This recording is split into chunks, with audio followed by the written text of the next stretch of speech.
Okay, good afternoon everyone. My name is Councillor Peter Candlish, Cabinet Member for Transport, and we are just about to start the Transport Decision meeting.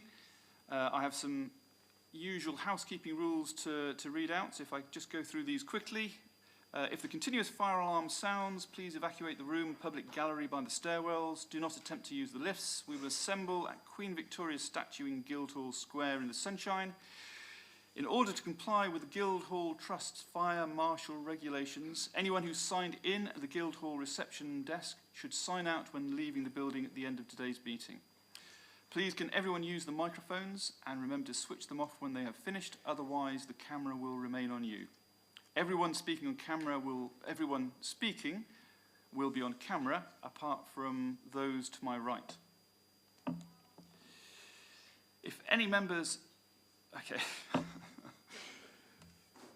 The promises of doing this smoothly are already disappearing into the rearview mirror. We'll now move to introductions. Can we start with you, Councillor Bosher?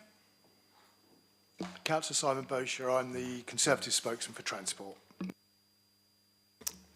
I'm Councillor Graham Heaney and I'm the Labour Group spokesman for Transport. I'm Councillor Emily Strodwick. I'm the Portsmouth Independent spokesperson.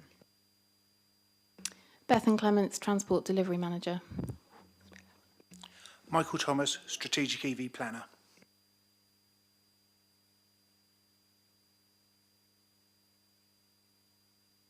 Catherine Osborne, Programme Manager for EV. Barbara Thomas, TRO Team Lead. Felicity Tidbury, Assistant Director for Transport. And Lisa Cook, Passenger Transport Manager. Anna Martin, Democratic Services.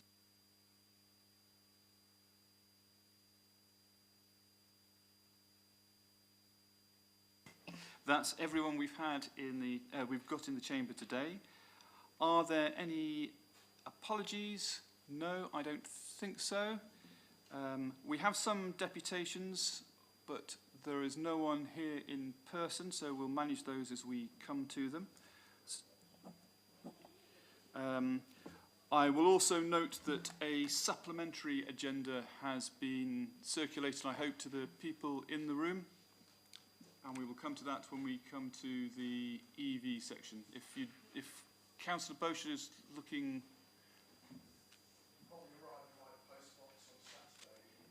I'm afraid it did come at the last minute, and we'll come to that when we actually come to talk about that. Okay, I'm going to go straight on to agenda item 3 then, which is TRO PO 12-25, Proposed Bus Stops Southsea Terrace. And to speak to that one, I think we've got Lisa.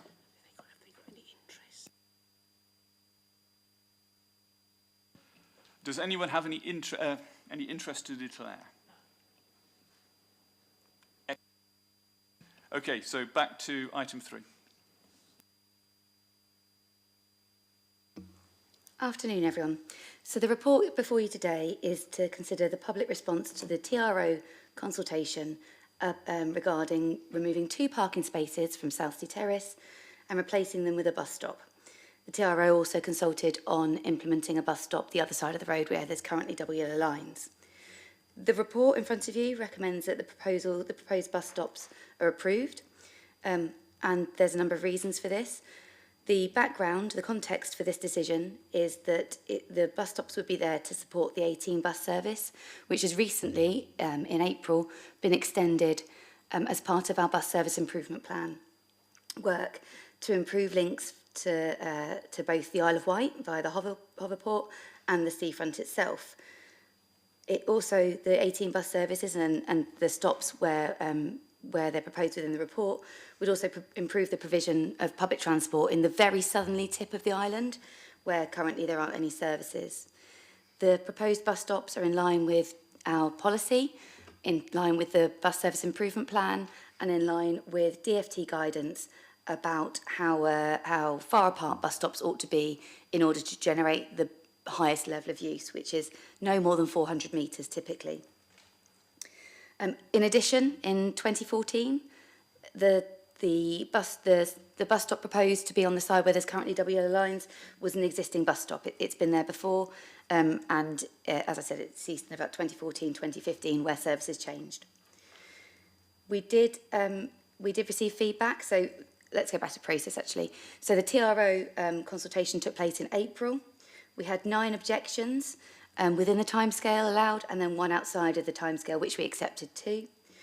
In addition, we wrote to the residents. There's a block of flats very close to where the proposed bus stop would be, so we wrote to those residents to make sure they were fully aware of the TRO consultation. And we also undertook some engagement with businesses in the local area to understand their views as to whether they supported or opposed improved, an increased bus stop provision in the area. There were concerns raised through the consultation. The majority of the concerns were about sightlines due to the junction and the zebra crossing. There was also concerns about congestion, but that related more to the bus service using that road rather than the bus stop itself, although I have to say there were concerns about the ability for the businesses along Southsea Terrace to get deliveries, but the businesses themselves didn't raise that concern. That was from members of the public. There was also concern from people about the fact that one of the parking spaces that we're proposing to remove is a disabled person's parking space. It's not a red one allocated or that's been asked for by a resident. It's a general use disabled person's space. And the report proposes that if this space is removed in order to implement bus stops in that location, then we look for the closest alternative location for a disabled space. At the moment, that looks like it's Western Parade, but that will be subject to a further consultation. That's a separate piece of work, but something that the report commits that we would deliver. I think that's me done. Okay, thank you very much. We had 2 deputations proposed for this. One of them from a resident has been withdrawn literally this afternoon, and they were going to ask for something to be read out, and they've now decided they don't want to do that at all. There is also one from the Stagecoach MD, and I just wanted to say something very briefly on written deputations. So it is at my discretion which ones are kind of read out and which ones are not. And I don't want this to become a reading exercise. So I am going to look at it on a case-by-case basis and really restrict it to those people who have very good reasons for not being able to attend in person, because a deputation is meant to be a verbal description, and if people want to send in written documents, they can generally send that in advance as part of the TRO consultation process. There may be exceptions to that, but that's broadly how I intend to play it. However, that's something I've only kind of said from the chair here today, so I am going to, in this instance, read the deputation. From Mark Reddy, the Managing Director of Stagecoach. Dear Felicity, the Assistant Director for Economy, Transport and Planning. Southsea Terraces Bus Stop Clearway Traffic Regulation Order, Cabinet Member Decision Day submission for the 19th of June. I refer to the recent notice regarding the proposed traffic regulation order for a bus stop Clearway on Southsea Terraces. As a bus operator in the city, we fully support the introduction of the bus stop and associated Clearway. The recent extension of the Service 18 to Clarence Pier provides improved connections for the Southsea area to other transport modes and key destinations.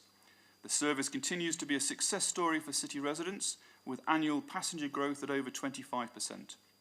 This is also vindicated by the recent extension of the service to Clarence Pier, and also the increase in frequency from every 30 minutes to every 20 minutes, following last year's investments in enhanced evening and weekend frequencies.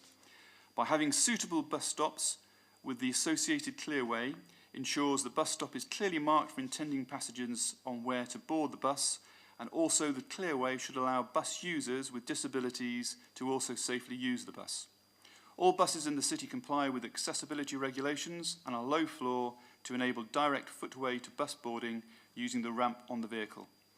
Furthermore, having these stops will help make the bus service more attractive and in turn persuade more people to try alternative modes of transport. We share Portsmouth City Council's ambition to improve air quality and to try and make road passenger transport more attractive. Therefore, to reiterate, we fully support the adoption of the proposed traffic regulation order for a bus stop clearway on Southsea Terraces, and I would be grateful if this letter of support can be submitted for the Cabinet Member Decision Day on the 19th of June. So that takes us through deputations. Next is questions. So are there any questions that people would like to ask at this point? Councillor Strudwick. Thank you. First of all, about the disabled bay that's disappearing, is it, I suppose there's two questions, is it not well used and that's why you've looked at it to be removed, and how quickly will it be to implement the new one? Because I know you said consultation, but how long will that take them not to have a disabled bay in that area? So should this be approved, we weren't able to do the consultation or start a consultation on the replacement for the disabled person's space prior to today, because that would be preempting the outcome of the democratic process. So should this be approved today, then the team and I would work on the consultation, which is generally 21 days, to take place as soon as is possible, really. And then it would be dependent on the outcome of that consultation as to what the next steps would be. Okay, so do you know how well used it is at the moment? So do you have any idea if it's used constantly or just every now and again? No, I don't have that data. Was there any positive feedback from on the consultation? There's all, you've got the hospitality, like the shops, and then you've got the objections. Was there any good feedback that came back? Yeah, the majority of the businesses were positive that it would attract new people to their businesses. And interestingly, those that had the highest number of people who accessed the employment, as in were employed by that business, who accessed that by public transport, were most supportive. In addition, quite a lot of the objections, some were out and out opposed to the bus stops, but a number of the objections said, well, I'm not against the bus service and the bus stop, but have you thought about X, Y, Z, in particularly the disabled parking space? So whilst they were objecting, they were also recognised the merits of the scheme too. Any other questions? Councillor Heaney? It's really a follow-up to this, because I received an email from a resident, in fact the one who raised the issue about the disabled parking space, because they said they would have done a deputation but couldn't make it because of work commitment. So they sent an email to me. I'm not going to read it out, but the point they made was that they were perfectly happy with the bus stop, the new bus stop as such, but they were concerned about the loss of the disabled parking space, because as I understand it, it was installed as a non-specific one that anyone could use, but this person has been using it quite regularly because it's right outside their premise, their property where they live. So they're now in a situation where they've lost the space, and the other ones are only limited time use daytime. I think some temporary ones a bit further away. So there is a bit of a problem. So I think what I'd want to be clear about is the nature of the consultation. Clearly someone has raised an issue. This person could specifically apply for their own space. They haven't done, but and I'm just wondering whether I should advise them to do that, because I don't know whether it's proposed that the investigation of a new space is going to be on the basis it should be any use space or a specific use space. So I'd like some clarification about what the plan is to consult on, and whether I should advise the person who's written to me to actually apply for their own space. There may be people able to give better advice than me, but I would certainly say my comment back would immediately be recommend the person to do so, because at least we then know that there is demand out there. But I think we also need to be a bit careful in our language about talking about general and specific. So although disability spots are generated in response to someone requesting them, actually technically they are not theirs, they are for anyone's. It's just that this one is particularly general because it's actually on the edge of the park and lots of different people use it. Because actually that would also be an interesting thing to understand, is actually what the pattern of usage is, but we just don't have that level of data available to us. Is there anyone else who needs to amplify what I've said there? Yes, you're correct that the general purpose bay is for anybody's use. One that's put in at the request of a specific resident is primarily for their use, but it can be used by any blue badge holder. In this case, we would be looking to relocate a general purpose bay somewhere in the locality, should this this proposal be approved. And if we have somebody who wants to apply for, I wouldn't say their own, but one primarily primarily for their use, I would encourage them to do that through the normal process, and it would be, if approved, if they're eligible, that would be advertised as part of a set of residential disabled bays in the usual manner. To that reply, I will advise the individual to write in and ask for one, and they can repeat the information they provided elsewhere. Just to clarify, how long might that take? Because you said you tend to do them in batches. Are we talking about months to get a new bay in? Excellent question following on from the feasibility process discussions of the last few days. Who would like to speak to that one?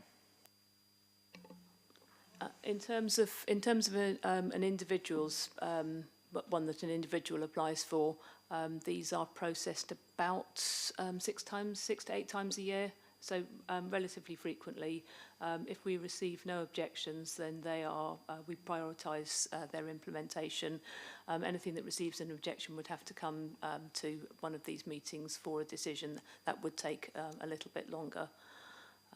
And in terms of a general purpose bay being advertised, we would normally add it to a set of various roads waiting restrictions. If there was a need to prioritise it, then we could do it as a standalone TRO. That's very helpful. I mean, I'm quite happy with the idea of having a general purpose bay, because obviously for visitors who are disabled, having a space that you can use to park on the seafront is actually really good. So thank you for those responses, and I will pursue that with the resident and see, hopefully they'll get something soon. The other thing that I would say as a build about just reading through the objections of those people who were not against the idea but on the objecting camp, many of their comments basically related to the pressure on parking that exists down there generally, which, whenever I get the opportunity to say, will be particularly acute this summer because of the work on the sea defences and all the other things that are going on. So there will have to be a consultation. There may well be objections because of that wider discussion of parking that it may generate, and we'll have to see where that will take us to. Are there any more questions about this? Sorry, one of the objections raised road safety and visibility concerns. Has that been addressed? I might have missed it in this. That's something. Oh, sorry. A road safety audit was undertaken when we first looked at where the stop could be. So from a road safety perspective, we're quite satisfied with the location.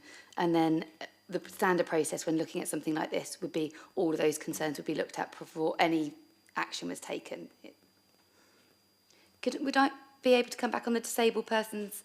Just as a generalised point, we know that, I appreciate we were talking about one individual to begin with, but we know that if you are a disabled person, you're more likely to use a bus service than a person without a disability.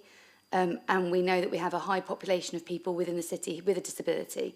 And so I would say that the existence of the 18 and the extension to Clarence Pier is a mitigating factor against the loss of that general use disabled space, in addition to the fact that we could look to replace it too, because it improves access for disabled people right to the seafront, which doesn't currently exist if you live in the location served by the 18. Thank you, Lisa, although you've just taken the first line for my summing up, but never mind, I will put it there, otherwise I will get confused. So at the end of the day, I'm going to support this recommendation because I do think it improves access to the bus network, especially for the elderly and the disabled. There is a trade-off to be done here. We are causing a loss of car parking spots in a place where that is a real issue, whereas it's not in Portsmouth. And the right thing to do there is to, I think, to put in place the bus stops, then to have a consultation about what we do next. I think we've had a good discussion about some things that need to go around that, and I'm therefore happy to take the recommendations as they've put down.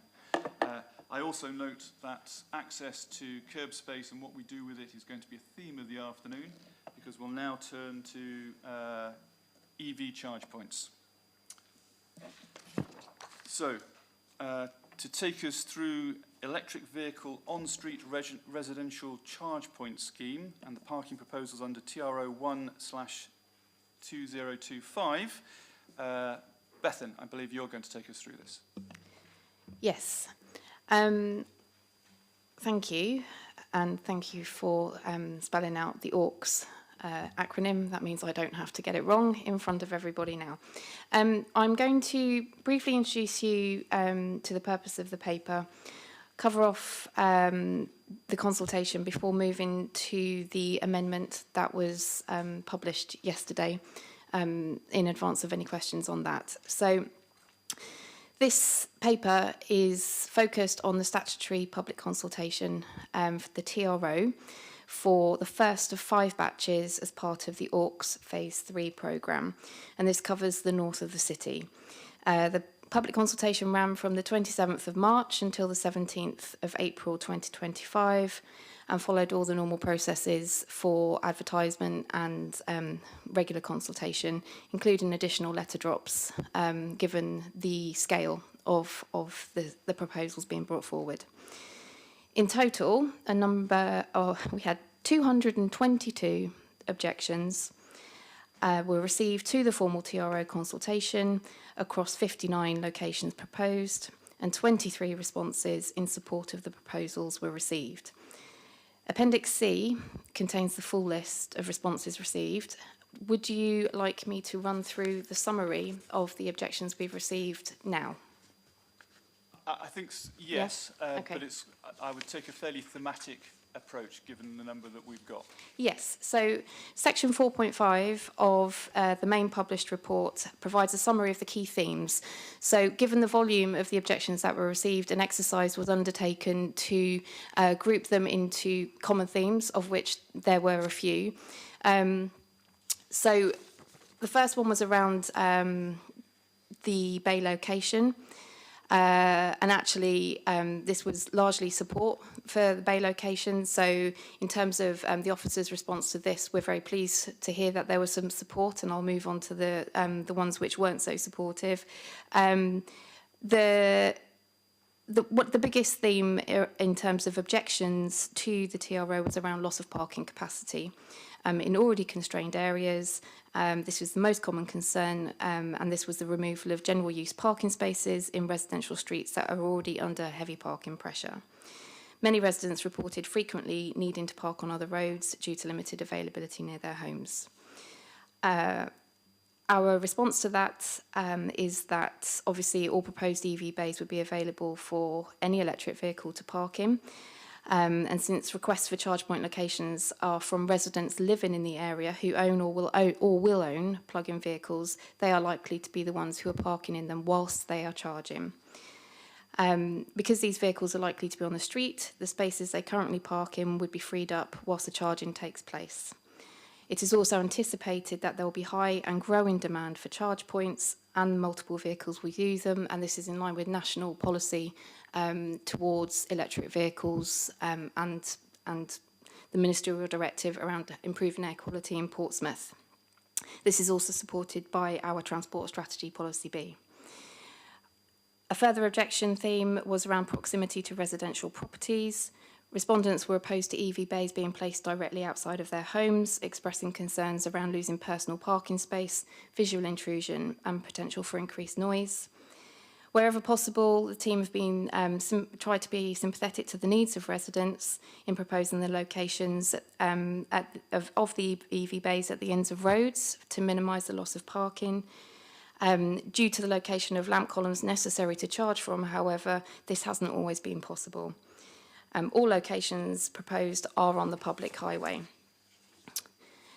A further theme for objections was preference for non-residential or less impactful locations, with several alternatives being proposed where fewer residential properties, such as near shops, schools or in pub car parks, highlighting the desire to reduce the direct impact on residents. The response in dealing with that is that we've received many requests to put in on-street charge points from residents themselves, and these are either people who currently drive electric vehicles or are preparing to purchase one soon. The charge points would be located next to marked bays to illustrate that they should only be used by electric vehicles. All the proposed locations are in areas where residents have requested a charge point. A further theme for objections is the underutilisation and a perceived lack of EV demand. There are a number of comments suggesting that the current level of EV ownership in their area is low, and that installing the bays now would result in underused spaces, thereby reducing available parking for little immediate benefit. Whilst drivers of what's known as ICE vehicles, there's an acronym for the day in addition to AUX, internal combustion engines, whilst those ICE vehicles would not be able to park in EV bays, they would still have access to existing and remaining parking spaces. And we're anticipating significantly greater uptake of EVs by residents in coming years. And also there's government grant, the government grant that we've received to implement this programme is designed to include an element of future-proofing, which this programme is actively aiming to achieve. A further theme for objection is around fairness and accessibility. Concerns were raised that the current approach appears to favour a small minority of EV owners, potentially giving them dedicated parking areas where other residents struggle daily to find any spaces at all. Given the pressure on parking in some areas of the city, the number of bays proposed, we do understand and we do appreciate that this can be felt quite significantly by residents. Portsmouth does, however, have a very high percentage of properties without off-street parking, and residents who do own an EV will need on-street charging provision. And it's really important to note that the proposed bays are not dedicated to individuals and are available to any EV user who will most likely already be parking on the street nearby anyway. It's also important to note that EVs should not generally be parking in an EV bay unless they are charging, with some latitude for overnight charging, and enforcement of this will be undertaken on a site-by-site basis.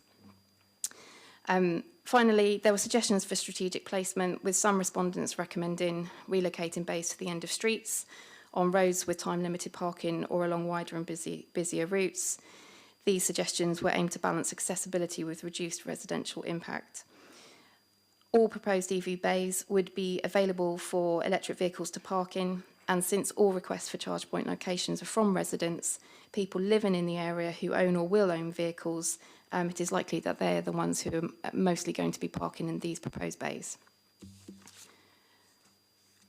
Oh, there's one final one. Sorry, had you there.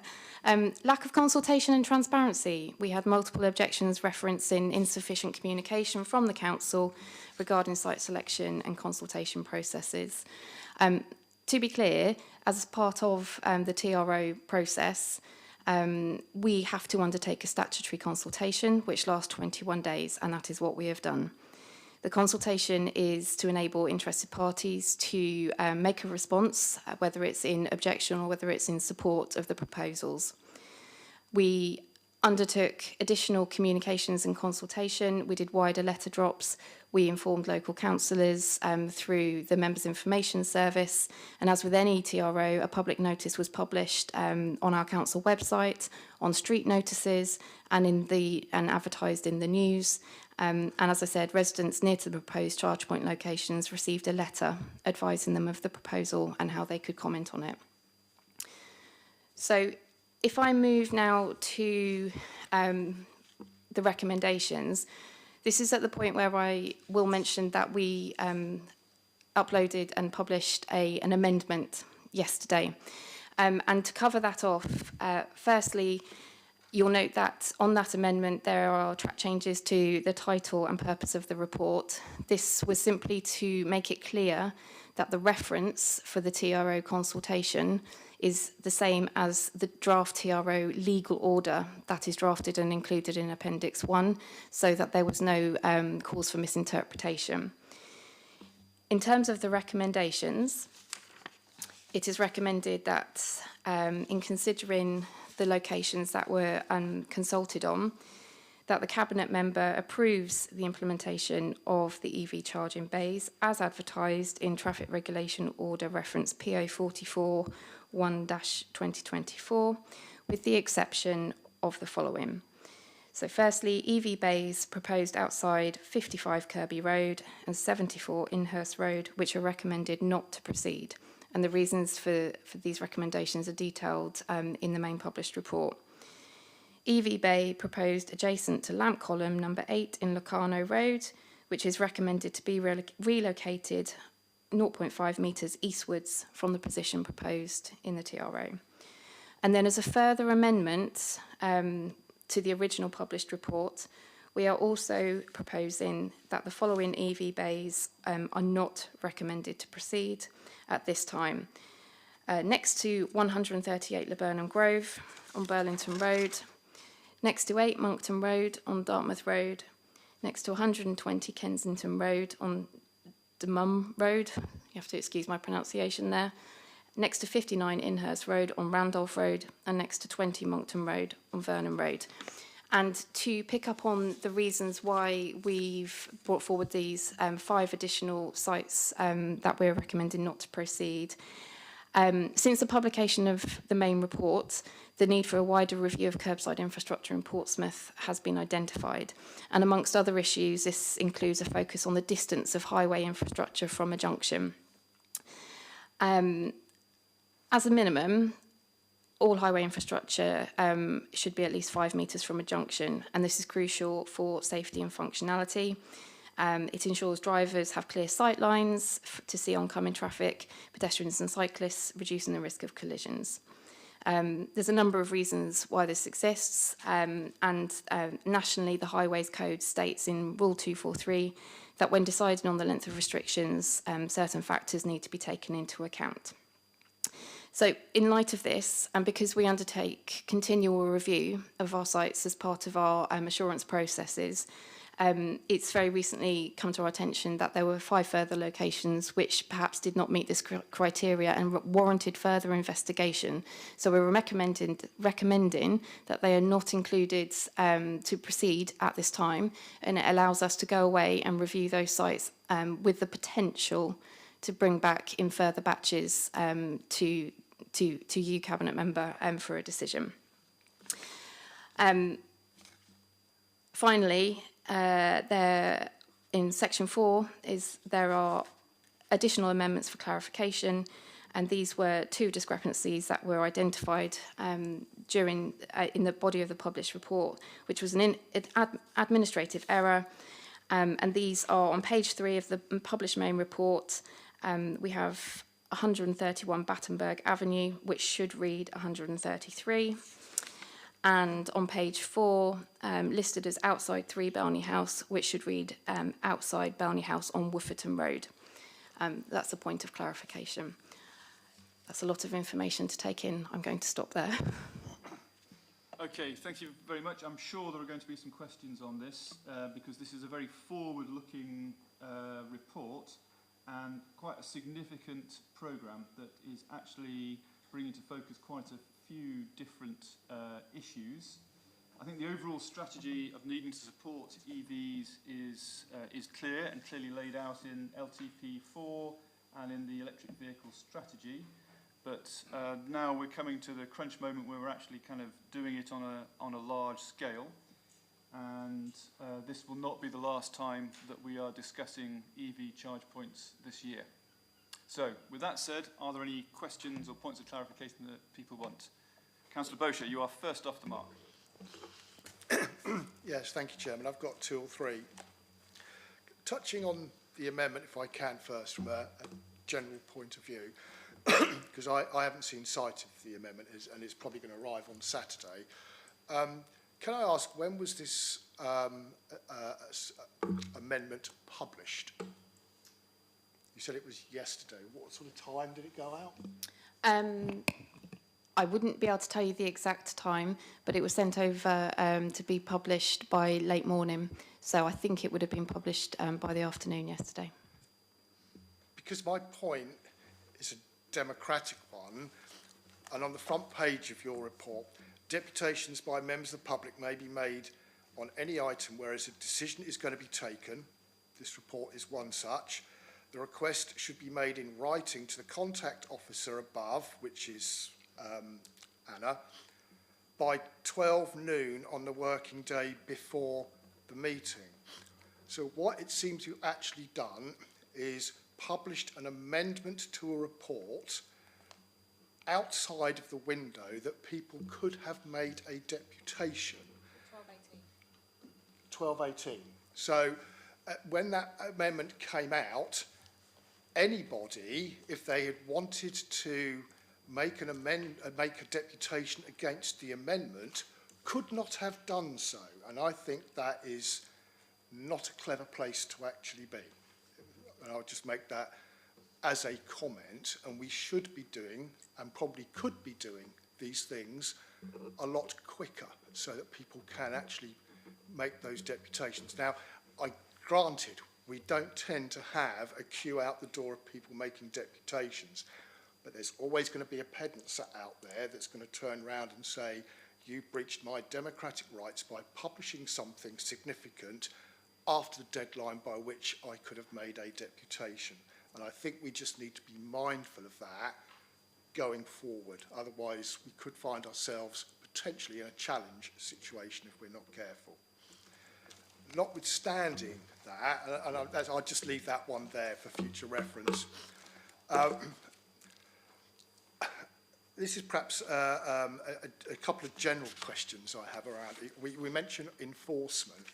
It would be useful to know what the enforcement statistics are for EV bays, both with internal combustion engines being parked in there and electric vehicles using them that are not actually physically charging, just out of an interest, because we hear this sort of anecdotal evidence. It would be useful to see how much enforcement action has actually been taken. Probably not for today, but I appreciate that at some point a general EV report will probably come back to your meeting and it would be useful to actually know about, because people look for these things to be enforced like they do residence parking zones, and it would be useful to have those figures out there as good or as bad as they actually might be. The other one is a general question, and it comes out of a deputation that somebody has made, and they're suggesting that the rates at which the kilowatt hour rates that are being charged is 63p per kilowatt hour.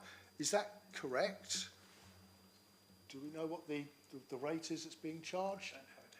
So, if I answer that question in two ways, I think the first point to say is I think it's dangerous to give a specific rate because obviously it is subject to market forces.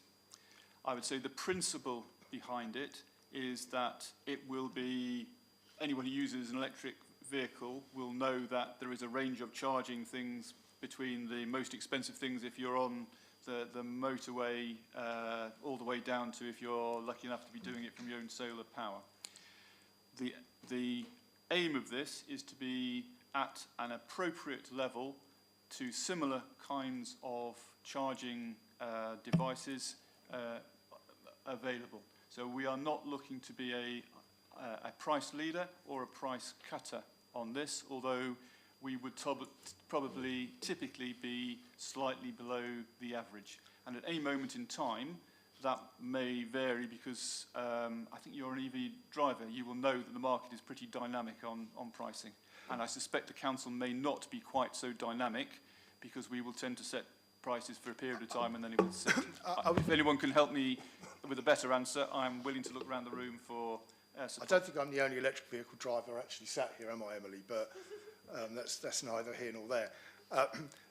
I would be interested to know that because it sort of jumped out the page at me because, yes, you're right, I drive a Tesla, and to use your example, I can plug my car into a Tesla supercharger in a motorway service station, and I'm paying 35p a kilowatt hour, which is practically half of this. And that's what, and I can see it all over the inside of my car when it comes up. It's all computer and everything, and it ranges from 35 to 38p per kilowatt hour. Now I don't know what influence that we actually have, but it strikes me that 63p per kilowatt hour, and these are not superchargers we're talking about. We're talking 7 kilowatt chargers, I would imagine, does seem remarkably high, if I'm brutally honest. But again, that's perhaps something for others to look into, because if we do have an influence in it, and a lot of people in these recommendations, in these objections have said, nobody around me drives an electric car. Well, I won't swear, but if that's the sort of charge they're being paid, and people will look at this sort of thing before they get an electric vehicle, they might actually turn around and say, wow, that's an expensive way, when the car's also expensive, and they'll be going down to the local second-hand car dealership and getting themselves a good old internal combustion engine. So it might be one of the blockers that if we are very, very expensive, perhaps we actually need to look at it. Bedford, you're waving. Yes, waving, not drowning, I'd like to say. So my trusty colleagues back at the ranch who are watching this live streamed are currently trying to find the answers to your questions. Cool. At the moment, my parking enforcement colleagues are looking at the number of PCNs we've issued for vehicles parked in EV bays, because that's the data that would provide that answer. And then this programme is working with a new supplier, which is Zest, and the Zest intro price is 49 pence per kilowatt hour. Still expensive. I think it's gratifying to know that at least somebody is watching the live stream, if nothing else. In that. I think also I would like to just jump in there and say, before the watchers who may be tipping you new information about the parking side, I think we also need to be a bit careful, because I think the programme is going through quite a significant change.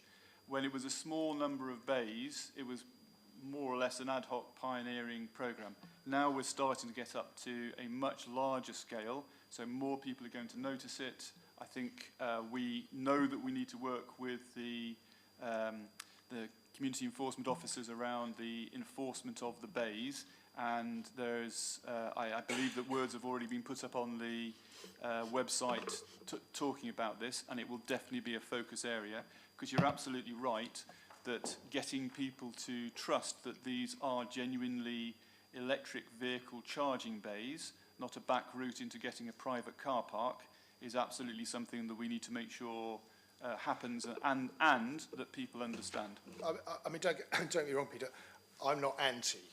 I mean, I was the cabinet member that actually started this process. So, yes, but I think we always recognised that as electric vehicle uptake increased, given the parking pressures, particularly on Portsea Island, there's going to be a tipping point at some point.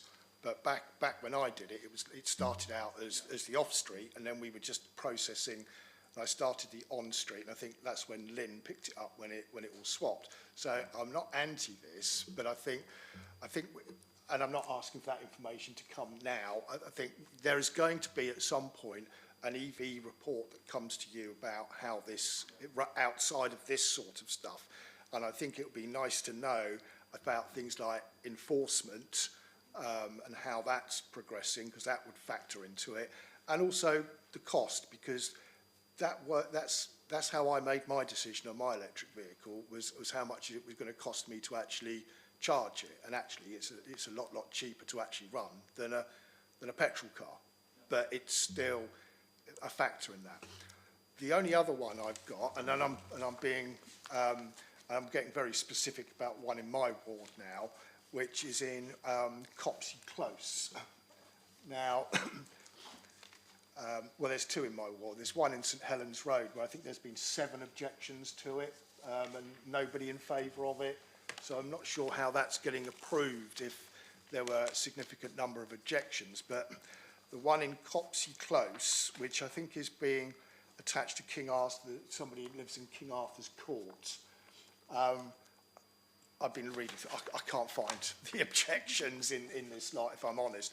But I just wanted to understand why, purely because we've had problems in Copsey Close with fly tipping. And we've always been pushed back with saying, no, no, no, no, it's private land, so therefore it's somebody else's problem, it's not the city council. And from memory, all of the ones in King Arthur's Court, actually, which is a little stub, have off-road parking. So if they've all got off-road parking down there, because they're odd houses where the garage is at the front of the building, then why are we putting in a charging bay for somebody that would appear to have off-road parking? Because I'm assuming that that's where it's coming from. Huh? I've got the same question. Mine's Arabella Court. Oh, right, okay. But I can't find where the objections are in all this lot to see what the objections actually said, unless somebody can point me to whichever page it is, so I can look now. So we can take that one away. Yeah. Oh, sorry. Well, I've just said it. Yeah, we can take that query away, if that's helpful, or I presume we can have time to go away and try and find that information out now. Depends how you want to proceed. It might be worth adding it to your, we'll do it at a later date list then, if I might suggest, Peter. That's just my local knowledge of it, and when I saw it, I thought, oh, that's a bit of an odd one, that one. I'm going to collect a few of these questions together, and then we'll come up with a way of going forward. We have to be mindful that this is a big programme, and we have run a TRO consultation process. So just in the normal way, people have had an opportunity to put their objections in. And I don't know if anyone can talk to a little bit more about the process by which we have identified the sites, because it's not that there are more factors to it than simply one person has said that this is a good location for it to be, because there are technical factors, you know, where there are suitable places to do it. There is a wider set of calculations that have to be made about to try to make it so that everyone is in a reasonable walking distance.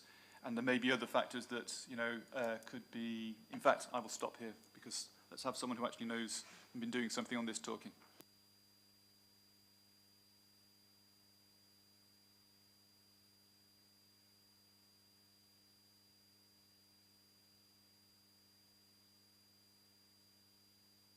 Is there anyone who's going to add to what I've said? Well, I can do my best. So obviously, resident requests were part and parcel of the programme of identifying locations, but the additional factors, the main one was around trying to reduce the impact and mitigate the impact on general parking by placing the EV bays at the ends of roads. And I think not all properties in the location that Councillor Bosher identified have off-road parking, as I understand. So that might be why, but we would have to take that away to understand a little bit more.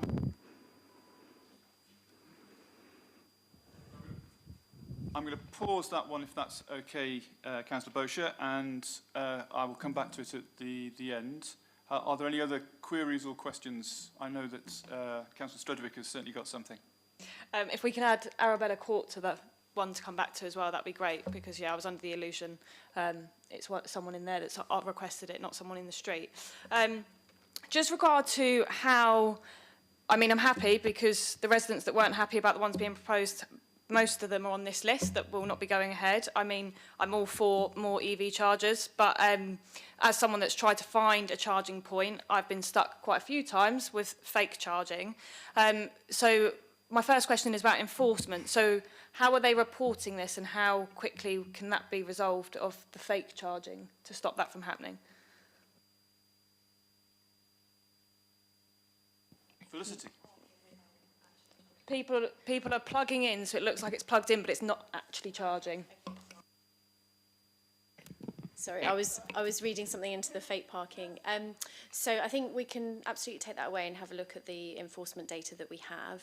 And I know that the enforcement team are doing a number of spot checks as part of that. So let me go away and can provide that to you outside of the meeting if that's okay. But we certainly have enforcement data around those sites and the utilisation of those sites as well, in terms of how often a vehicle is plugged in and charging.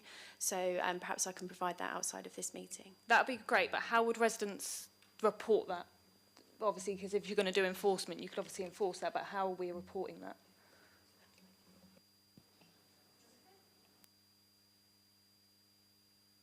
Just want to add that the Zest machines actually do have an automated beeping. If somebody actually plugs their car in, does not sign up to actually charge their vehicle, after a certain period it starts beeping. It's a really annoying beep. We get lots of calls where people are fake charging. So what's happening is immediately they then either phone us. We get a lot of either residents complaining immediately to us. They've also got the avenue of obviously contacting Zest directly. We then contact the parking enforcement team and they go straight out. So we have actually got, although they're not always immediately available, we have had at least a couple of ongoing issues. And I think that obviously because we're responding to them, they're becoming less and less as people then therefore think, oh, well, we're not going to get away with fake charging. Okay, so there is actually a mechanism built into the charging machines. It is really annoying. And of course, people immediately call us or then therefore Zest. Okay. So there is something. Beth and I have something to say in a moment. Also, residents can contact the council online through the Contact Us function, and if they have a complaint about someone they believe isn't utilising the bays properly, it will come through to the parking enforcement team. Okay. All I was going to add was, I think, as with our local councillor hat-ons, there's a bit of an education job that we can help with, but which the council also need to do, about explaining this, and also the beeping noises. And if we're really honest, this is the start. If Simon was the pioneer, we're now entering the early mass adoption moment, and this is going to be something that the city has got to learn to deal with, and this is how it works. Our enforcement officers are going to have to start to do some slightly different ways of looking at things and checking on things. And we can work with Zest because they know, because they're already doing this in London and elsewhere, that these kind of issues exist, will exist, and we're going to have to just deal with them. Perfect. And then just another one in regards to obviously the ones that are not going ahead and the ones that are still going ahead. I've got one in my area that's got 11 objections. Just for clarity, because obviously I would say parking being restricted is a big factor in this, because obviously they're going to be driving around more, and then there's not going to be clear air zone because they're driving to try and find a car parking space. I'm just trying to understand why that one wasn't removed. I think it's got 11 objections and only one for. Oh no, it's been added onto this. Ignore me. It's been added on, so it's fine. It's the supplementary. It gives me, that's less than 20. Get supplementary last. And I will make my apologies for that in a moment. Councillor Heaney, do you have any questions? I do. I have questions about the general report. I have questions about the supplementary, and I also have a suggestion which I think might help. Now, all of the ones in the current pack are all north of the city, so they're not necessarily my area. But I did have some difficulty sort of linking up objections to schemes. So would it be a good idea, can I suggest, that when the objections are collated and presented, they're actually presented against each of the specific road and charging points, so that it's easy to follow, because otherwise... Councillor Heaney, you can't see, but behind you there is someone animated. Oh, right. So, I don't have eyes in the back of my head, but yeah, it just would make it a bit easier to follow, because some people in their emails or whatever do say reference whatever, and so you can find it, but some people just say, hi, I don't like that charging point, you've no idea what one they're talking about. So, yeah, so I just think that might help when it comes to the bigger ones that we do, and also, I mean, I don't know these areas quite so well, so anyway, I'm going to talk about the supplementary agenda. I attended the pre-agenda, which I think was on the 5th, if I'm correct. I looked at my diary, and nothing was raised at the pre-agenda. It does say that the matter came after the publication of the report. Is that after the publication a week ago that it emerged? Yeah. Can I ask about the 5-metre rule? The 5-metre rule talks about infrastructure close to junctions. How long has that been in operation? I maybe we'll tackle this one now. So I think Someone was telling me today about the number of TROs that we are now pushing through at the moment behind this programme and through various other schemes that are going through the city.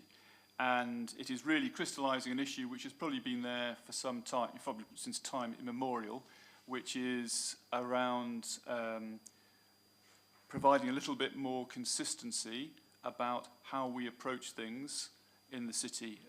If we all know, if we go around our wards, that there are some double yellow lines that appear to be longer or shorter than others. There are more and more pieces of stuff coming into curbs, and they're also different. So, for example, we've got things like the voice stands, and all of this, I think, has reached a moment, to use the phrase that someone else used earlier, where we think, hang on a minute, we have to stop here and have a little bit of a look at this. Now, probably, we were talking about it even this morning, that will have to be initially a quite sort of light touch internal review. We will try to develop something which we can share in an opposition briefing meeting and kick around a little bit. And it may be that we have to do something more formal with a proper outside consultation. But yeah, it is an insight that is the issue has been growing, and I would say has definitely reached a peak which has caused us to take the action that we've taken just in the last week. I mean, clearly infrastructure can be things that have been there for years, like a lamppost. If we're charging up to a lamppost, presumably there is an issue that it's been there. And we will be having some philosophical discussions about what constitutes infrastructure, I suspect, as we go through this, yes. Well, yeah, okay, well, yeah. I won't pursue this any further now, but I was a bit surprised that somebody couldn't measure 5 metres when we were doing the actual checking of each of these ones to see how close they were, because it looks like all of the ones that have been taken out are less than 5 metres. Is that correct? Yeah, that's it, right, okay. I mean, it raises another question, I suppose, which I did actually touch on in the pre-agenda meeting. Some of the roads in our city are very narrow, particularly some of the connecting roads between roads. And to take, for example, my area, between Hanley Avenue and Stride, the roads there, some of them are wide, some of them are narrow. It's quite odd. You know, they were built in the 1930s. They weren't built for modern traffic volumes. And some of those roads have been modified to allow effectively people to park two wheels on a pavement, even though the pavement is quite narrow. Trying to put an electric charging point, whether it be a lamppost and or a separate pillar, would be extremely difficult, because you can't really park your vehicle on the curbside, you know, on the block pavers that are specifically on there to try and provide a better surface. The vehicle will have to sit in the road. And then, of course, there is a danger of people parking close by and obstruction and potential damage to vehicles. So are we going to look at some roads and basically say the road is not suitable because it really isn't wide enough to be able to accommodate an electric charging bay? Now, it won't affect, you know, hundreds of roads, but it will certainly affect some. And mainly, I think, connector roads, and I was thinking particularly of the ones that are around in the area where I happen to be. I can see movement behind you once again, so. Yeah, absolutely. Originally we started out with 4 batches, one for the north, east, west and south of the city. We found issues exactly like you said. One of the issues is there was and still is a relatively strict path of how things go. We have to get certain permissions from people and organisations and to check that everything's suitable, then move to stages like this. So we have to do all that, then do the TRO. So it's only when we put them together and we start really looking at the sites, you go, yes, that's a narrow road, it's not suitable. And that's when we had to create batch 5 for these locations, which we've gone so far in the process, they can't go any further. So we moved them to batch 5, and that's when we're going to start looking around for much more suitable locations. So I don't believe that there is one location in this batch which is, I'd say, tight, but there is no others that have parking on the pavement. And pavement parking is another issue we are not going to tackle today. Yes, I wasn't intending to raise that, but it is just a fact of where we are now, and that has to be that issue will be talked about presumably at some other time. In relation to the new charging points and the replacement charging points, I noticed that the one in Neville Road, which is close to where I happen to live, I walk past it quite regularly, has got the facility on it to allow you to pay for your electric charging via your debit card or credit card. I hadn't noticed that before, but because one, I don't have an electric car, and two, I hadn't realised that. Now, I don't think the original Juju and Uber Twisty ones had that facility. Is that correct? You had to use an app. You couldn't use any other means of paying. Is that correct? So trying to move swiftly to answer your questions, I don't know whether we're now able to answer that question or whether the father of the electric vehicle programme in Portsmouth will be able to shed some light. Well, here's one I prepared earlier with the assistance of... No. We discussed this earlier. My understanding is that the new Zest chargers, some will have...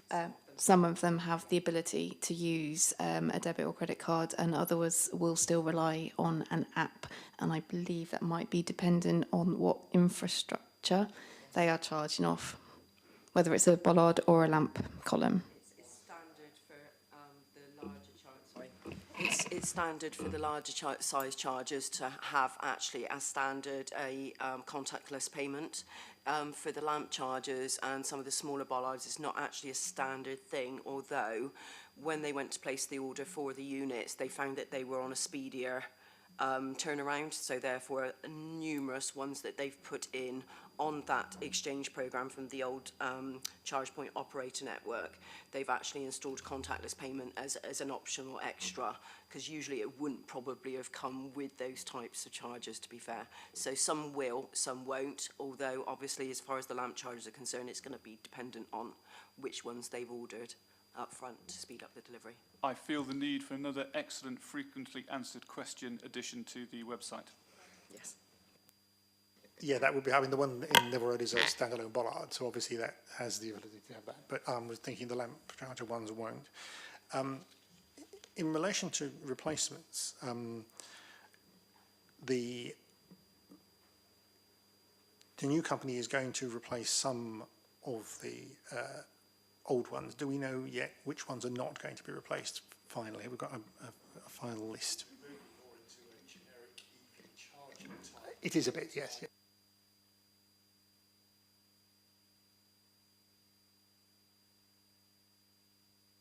We are, but let's try and deal with it to the extent that we can. So I think the answer to your question briefly would be the majority of them are going to move in, but it's not yet possible to give a definitive list because some of them are still being looked at and investigated.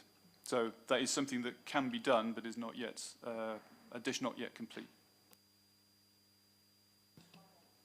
Councillor Strudwick. Just with the supplementary, with the reasons the other ones are now being recommended not to go through due to the pavement, does that mean that's off this list now? It won't be coming back? The ones that you've ruled out for now, will they be coming back in the next batch or done for now? The intention is to move these to batch 5 for review, which will also be the same for the existing points that are going out. We've got a lot of units that will be moving into batch 5. Not all of them will be possible units, so there will be capacity coming, and we'll be looking at the areas that are coming out that don't have anywhere to charge. Can we get something nearby? A lot of the reasons they're coming out is for really difficult technical issues, whereas next street down you may not have that issue at all. So we're just trying to still keep provision in those places because some of those are really well used and it's quite sad to be losing them. Then just a follow-up, will the consultation happen again for these specific ones? Yeah, fine. I would say anything with a new TRO will have a TRO consultation. Councillor Bosher. I think I know the answer to this, but I just want to clarify it. Do we take into consideration the address from which the request has come? And if it has off-road parking, does it get rejected straight away? Yes, although we have found one property that had some hidden off-road parking that we weren't aware of as we've gone through, so we've done the best we can. But, you know, it's right at the end of the garden that you can't see. But it's a programme at pace, shall we say. Okay, any more questions? So, Can I just flag that there was a written deputation, which I think Anna wanted to make you aware of as well. Thank you. she made me aware of it several times, and I've forgotten it one more time than she reminded me. I did look at it, and in line with the statement I made at the beginning, which is in general we should be trying to encourage people, I'll come back to the challenge on deadlines, but in general we should be trying to get people to put written deputations in before, as part of the TRO process, rather than having them read out in the chamber, because this is a very long deputation to be read out. And if we started to get many of these, which is possible with something like this, I think it would become unwieldy. I have gone through it, and this is from Maxine Jennings-Patrick of Laburnum Grove. And I'm going to touch on some of the topics she raised, because mostly they have actually been addressed or discussed, although she does raise one extra one. So her deputation would have been to object to the one that is going in front of, close to where she lives, at 220 Laburnum Grove. She is concerned about underutilisation of existing EV bays. Now, as we've already spoken, we are expecting this is a future-proofing exercise. It's forward-looking, it's anticipating demand that we expect to come. And we are noticing, we got stats which, again, I think we can share at another briefing, which shows that even before the ZEST programme started to come in, the level of usage at the charge bays which we had operating was starting to grow significantly, despite the fact that other providers of charge points in the city were also introducing them. So that's strong evidence that there's a demand there, and one which is growing. She speaks about parking strain and proximity to other EV charging bays, and we've spoken how we are trying to both map these close to where we know there is existing demand for one to be, but also to be in a place that is sensible on a long-term basis, because, you know, like a dog, these are not just for Christmas, you know, they're going in for years. She has raised environmental and safety concerns because she fears that issues about trying to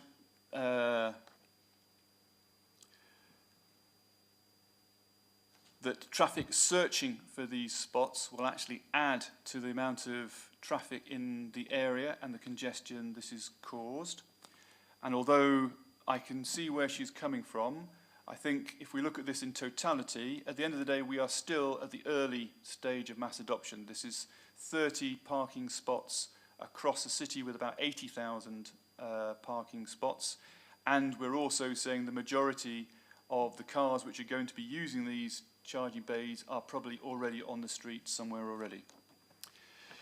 She also introduces alternative solutions, and that's something we didn't speak about, and we are really dabbling into the wider EV discussion here, which I think we will need to have at some point, talking about not only alternate locations, as we have brought out, but other ways of charging. So I am regularly receiving emails now for people who want to put in gully charging, where they want to drill a channel across the pavement to be able to plug into their house. There are people who have, what would be the scripture, a frame which actually enables you to dangle the charger into the middle of the road starting from 15 foot up. There are many, many solutions out there, and we are likely to see more. So this is very much an evolving space. And she also talks about the interaction with drop curbs generally. So we will come back to that. The point is noted, but I don't think it's, at this point in time, directly going to change the decision we would make about this. So that is her deputation.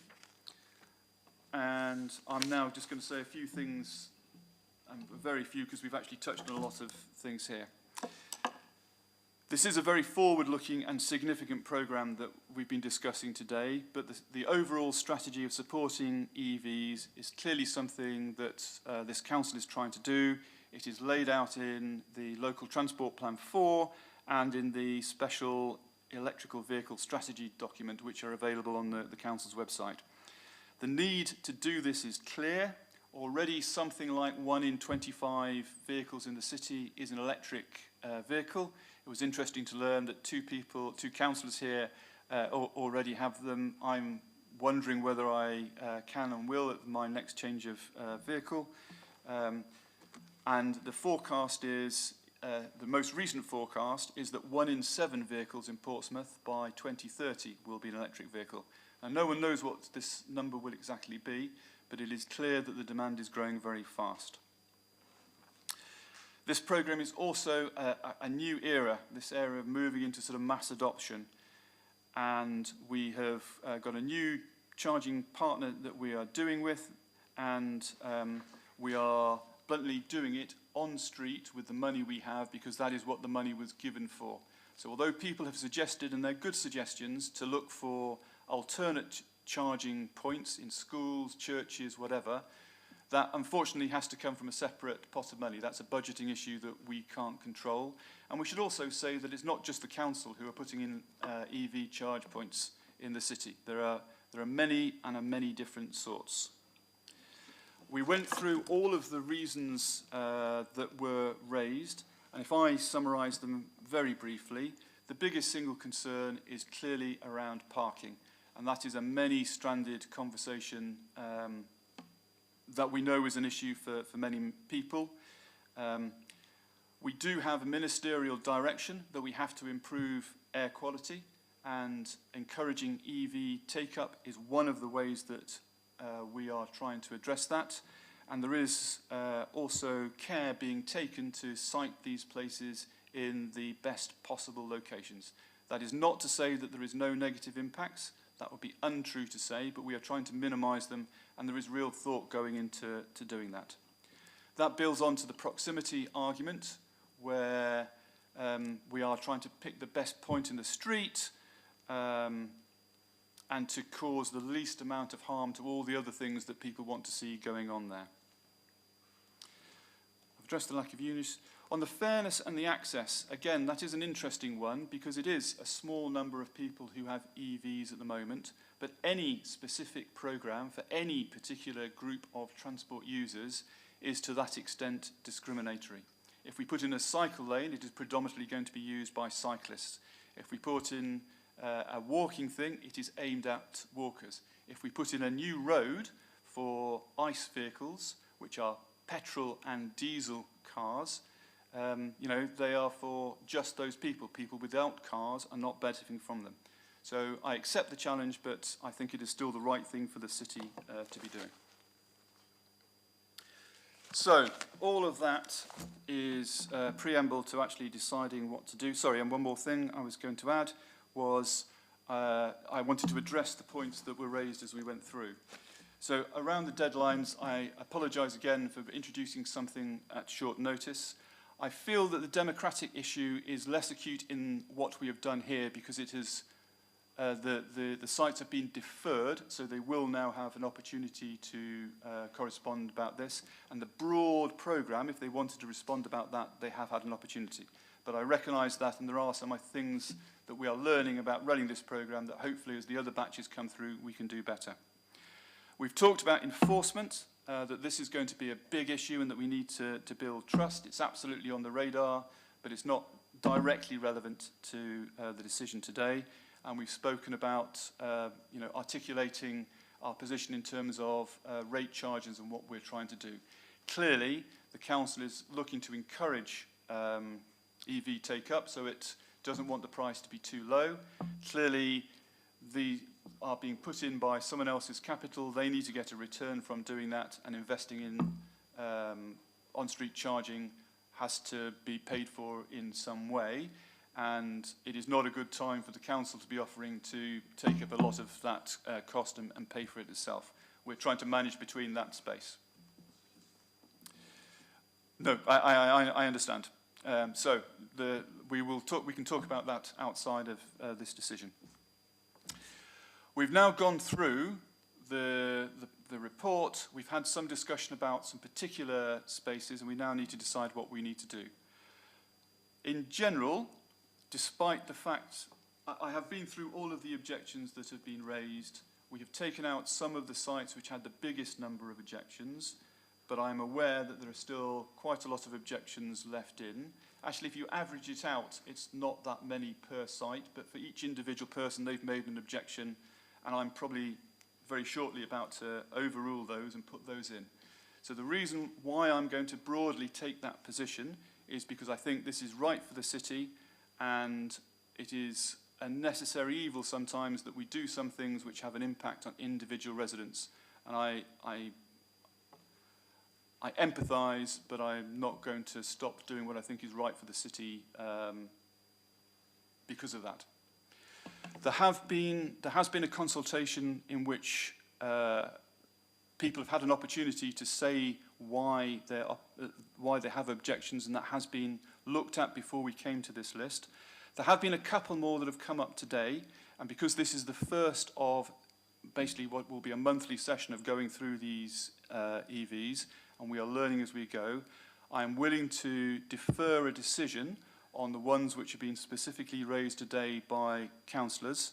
But I hope that we can get into a regime as we go forward where we give adequate notice to people, we follow the consultation process, and we're not dealing with individual items at this point in the chamber. But I think that's a fair thing to be doing at the moment. So, with the exclusion of the ones which were removed in the report initially, with the additional exclusion or deferment of the ones which were in the supplementary report, and with the deferment of the ones which have been raised this afternoon, in respect of the balance, I'm going to take the decision to go ahead with them and accept the officer's recommendation to go forward. Okay, I think that then, if I'm not wrong, concludes our business for today. So at 5:15, I'm going to close the meeting, and thank you everyone for attending.